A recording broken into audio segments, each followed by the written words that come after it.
पर जो उन्होंने तस्वीरें देखी हैं, जो सेल्फी देखी हैं, वो आपको इस तरह से नहीं मिल पाएंगी। आर्मी के अपने नियम है, बीएसएफ के अपने नियम है। बीएसएफ के जो जवान हैं वो अपनी इन यादों को अपनी फैमिली के साथ तो शेयर करेंगे, लेकिन अगर आप ये कहें कि ये फोटोज वायरल होने वाले हैं या ये फोटोज वायरल हो जाएंगे, तो आपकी एक तो भाषा गलत होगी और दूसरा आपकी हो सकता है उम्मीद भी गलत हो, क्योंकि अपने नियम अपने प्रोटोकॉल्स में बीएसएफ के जवान रहते हैं। और ऐसे में सिर्फ उन्होंने अपनी मोबाइल से उन सेल्फीज की झलक दिखाई है, हो सकता है अब ये तस्वीर आप दोबारा कभी ना देख पाए। न्यूज़ 18 राजस्थान पर आपने इन एक्सक्लूसिव तस्वीरों को देखा है। जाबाज जवान हैं जिनके बीच में मौजूद है राजनीति के जाबाज खिलाड़ी केंद्रीय गृह मंत्री अमित शाह, लेकिन वो यहां पर जो आए हैं किसी भी तरह से, देखिए ये सियासी मौका नहीं है, किसी भी तरह से किसी भी सियासी रणनीति का प्रदर्शन अमित शाह नहीं करने वाले हैं। कोई और शहर होता, कोई राजनीतिक मंच होता तो बीजेपी के झंडों से इलाका पटा होता, बड़े बड़े पोस्टर्स होते, वो सब आपको यहां नजर नहीं आएंगे, क्योंकि ये बात है देश की, ये बात है राष्ट्रभक्ति की। और राष्ट्रभक्ति के बीच इस बात की कि इन जवानों का हौसला बढ़ाना बेहद जरूरी है। ये वो जवान हैं जो देश की रक्षा के लिए 24 घंटे तैनात रहते हैं। कितना सो रहे हैं, कितना खा रहे हैं, कितना पी रहे हैं, जिनके लिए कोई मायने नहीं रखता, जो सिर्फ देश सेवा में लगातार जुटे रहते हैं, उनका हौसला बढ़ाने के लिए केंद्रीय गृह मंत्री अमित शाह वहां पर मौजूद हैं। और सहयोगी श्रीकांत हमारे साथ लगातार जुड़े हुए हैं। श्रीकांत, किस तरफ बढ़ रहे हैं आप?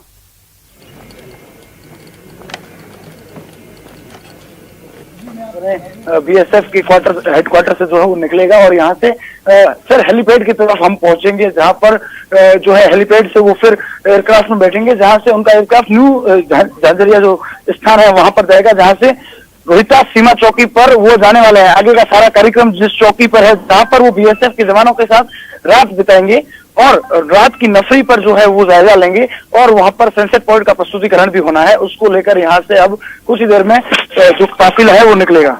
बिल्कुल। और देखिए, आम लोगों के लिए, देश के अन्य राज्यों में रह रहे लोगों के लिए इस बात को समझना मुश्किल है कि इस इलाके में 3 से 4 तरह के तापमान होते हैं या 5 तरह के तापमान होते हैं 24 घंटे के भीतर, जिसमें ये जवान रहते हैं। कभी अत्यधिक गर्मी, कभी अत्यधिक ठंड, दिन में जो महसूस किया उससे बिल्कुल उलट रात के वक्त पर महसूस करना। और चूंकि केंद्रीय गृह मंत्री अमित शाह दोपहर के समय में यहां पहुंचे हैं, तो उसमें से कुछ बदलते अलग अलग तापमानों का एक्सपीरियंस भी वो साथ ही साथ उठा लेंगे। और ये बात आम लोगों तक पहुंचाना भी जरूरी है कि किस तरह से मौसम भी यहां पर परीक्षा लेता है जवानों की। श्रीकांत जी, मैं आपको बता दूं कि जवानों की परीक्षा जो है वो मौसम तो लेता ही है, साथ ही साथ जैसलमेर के सेफ्टी इंसेंटिव्स हो या फिर सर्दी के बीच गर्मी का एहसास, एक अलग ही जो है वो चुनौतियां रहती है। लेकिन इसी चुनौतियों को महसूस करने इन देश के जवानों के साथ, आज देश के जवानों के साथ अमित शाह खुद मौजूद है। बीएसएफ के शेरों के साथ साथ जो है